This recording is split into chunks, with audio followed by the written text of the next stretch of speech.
It was 1945. World War II was happening all over the world. Nazi Germany controlled Europe. The powerful Japanese Empire controlled Asia. India, ruled by Britain, wanted to be free. The fight for freedom was very strong. During this difficult time, a strong leader came forward. He wanted to free India from British rule. His name was Subhas Chandra Bose. People called him Netaji, which means leader. Netaji loved India and was a smart leader. He believed India could only be free by fighting. This is the story of Netaji's mysterious disappearance. It's a story of courage, secrets, and unanswered questions. It's a look into one of India's biggest mysteries. Netaji was born into a rich family in Bengal. He was very smart and loved his country. He did well in school and got a good job with the Indian civil service. But he wanted to do more than work in an office. India's fight for freedom was growing, and Netaji wanted to help. He quit his job to join the Indian National Congress, the main group fighting for freedom. He was a good speaker and cared a lot about India. This made him a very important person in the movement. Netaji became very popular and became president of the Congress in 1938. This showed how important he was, but his ideas about how India should be free were different from Mahatma Gandhi's. Netaji wanted to work with countries fighting Britain, which Gandhi didn't agree with. When World War II started, Netaji saw a way to help India. He thought that working with countries fighting Britain, like Germany and Japan, would help India get free. Netaji escaped from house arrest in India and went to Germany to ask for help from Hitler. Later, he went to Southeast Asia and started the Azad Hind Fauj, also called the Indian National Army, INA. The INA was made of Indian soldiers captured by the Japanese and Indians living in Southeast Asia. They fought against the British in Burma, which is now Myanmar. Netaji gave exciting speeches and never gave up.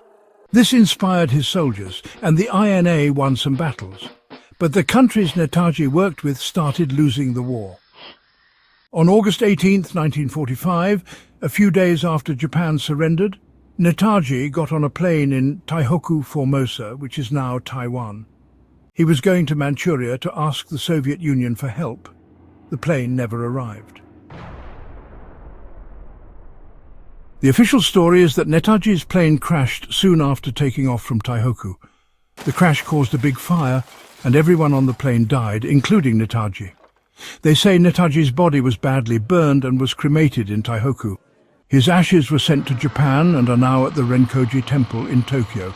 But many people don't believe this story. Some people said they saw Netaji alive after the crash. Others think the ashes at the temple aren't really his. The Indian government has looked into Netaji's disappearance many times, but the answers haven't been clear.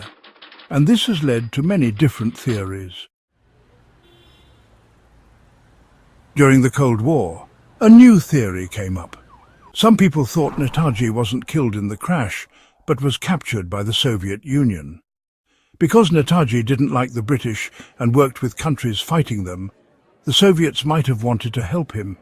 Maybe they kept him prisoner in Siberia or somewhere else far away. Some stories even say he changed his name and lived secretly in the Soviet Union. But there isn't any real proof of this. The Soviet Union always said they didn't know where Netaji was. Even after the Soviet Union ended and their secret files were opened, nothing was found about Netaji. One of the most interesting theories is the Gumnami Baba theory. Gumnami Baba means the unnamed saint.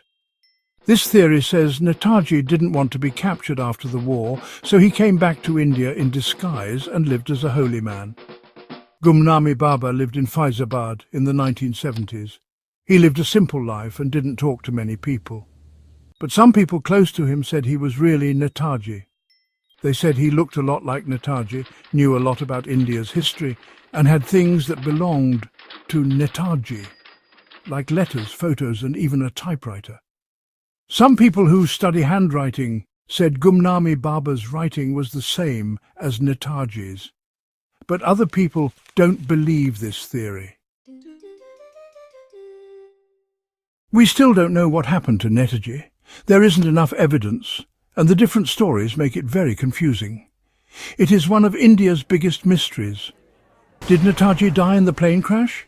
Was he captured by the Soviets? Or did he become Gumnami Baba? These questions are still important to many people. The mystery has only gotten bigger over time, and people keep coming up with new ideas. Even though we may never know what happened to him, Netaji is still remembered as a hero who fought for India's freedom. His famous words, "Give me blood and I shall give you freedom," are still remembered today. He created the Azad Hind Fauj and believed in fighting for freedom. This inspired many people to fight for India. Netaji is important not just in India, but also in other countries. He fought for people who were ruled by other countries. He was brave and inspiring. The mystery of Netaji isn't just a history question, it's about finding the truth.